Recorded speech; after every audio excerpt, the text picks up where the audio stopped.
of riots in Missouri in the U.S. That's right. A lot of papers are focusing on those tensions in Ferguson, Missouri, where there have been those clashes ever since that black teenager named Michael Brown was shot dead by police on Saturday. You can read about it here in The Guardian, talking about how police fired smoke bombs and tear gas towards the protesters, who themselves were tossing Molotov cocktails. Now, the reporters really describe a tense situation. You can see a quote there from one of the protesters. "This is war and we are soldiers on the front line." But, you know, if you look at the images coming out of Ferguson, you could be forgiven to mistake it with, a war zone, really. A lot of papers are focusing on, the militarization of the police, because these police officers we're seeing, they look a lot like soldiers. This is an article in Business Insider, which points out that the uniform of these police officers, could be mistaken for a soldier's uniform if it wasn't for that patch that says police on it. Also, they're standing in front of these massive armored vehicles that actually could resist mines. Is that really necessary? That's what Business Insider wonders. When did this become okay? It's actually a trend that started in the 1960s. It gathered speed with the war on drugs, and then once again with the war on terror. But Business Insider is very critical of this and says it's not really helping to calm things down. Slate agrees as well. It's dangerous and wrong to treat Ferguson as a war zone. That's what Slate says. Police are treating demonstrators as a population to occupy, not citizens to protect. Meanwhile, some journalists getting arrested during these clashes. That's right. Last night, Washington Post's Wesley Lowery was arrested, as was the Huffington Post's Ryan Riley. Now, you can read about it here in the Washington Post. They were briefly taken into police custody on Wednesday. They were then allowed to leave without any charges filed.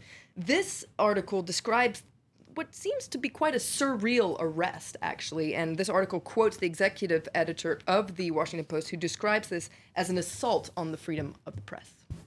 Obviously, a lot of articles focusing on the underlying issues behind all of this. Absolutely. The Independent is focusing on this in their editorial today. Talks about the disunited states. The residual poison of racial segregation and discrimination has not been purged from American society, says the Independent. Basically, racial inequality is still prevalent, especially when it comes to policing. A lot of people are focusing on statistics in Ferguson.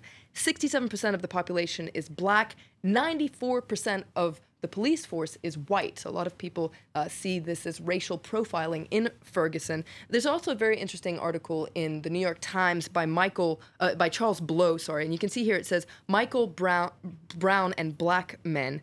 And basically, this article says that the killing of Michael Brown has tapped into something bigger than Michael Brown, and that is the systematic criminalization of black men. It starts in the education system, according to this article, and then trickles down into the criminal justice system. And this article points out that Michael Brown had just graduated from high school. He was going on to college, and it quotes his mother. "Do you know how hard it was for me to get him to stay in school and graduate? Do you know how many black men graduate? Not many, because you bring them down to this type of level where they feel like they don't have anything to live for anyway."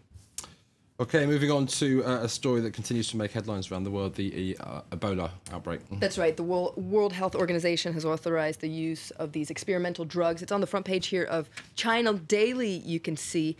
The Independent, once again, in their editorial, they applaud this. They say that the use of these experimental drugs can be justified, but medicine isn't the only answer. There's no silver bullet. Logistics on the ground have the ability to save many more lives, according to the Independent. So that's important to concentrate on isolating known patients, communicating, spreading information about how the virus spreads. Now, the Daily Beast points out that victims are actually most infectious right after death. But the problem is that many West African burial practices involve the families actually touching the bodies. And so according to this article, this is actually spreading the disease even more. A lot of people are talking about a collapse of health systems in West Africa. I pulled out another article in The Independent that points out that one consequence of this could be that there could actually be thousands of more victims dying from other diseases like malaria. Experts say the additional death toll from malaria could actually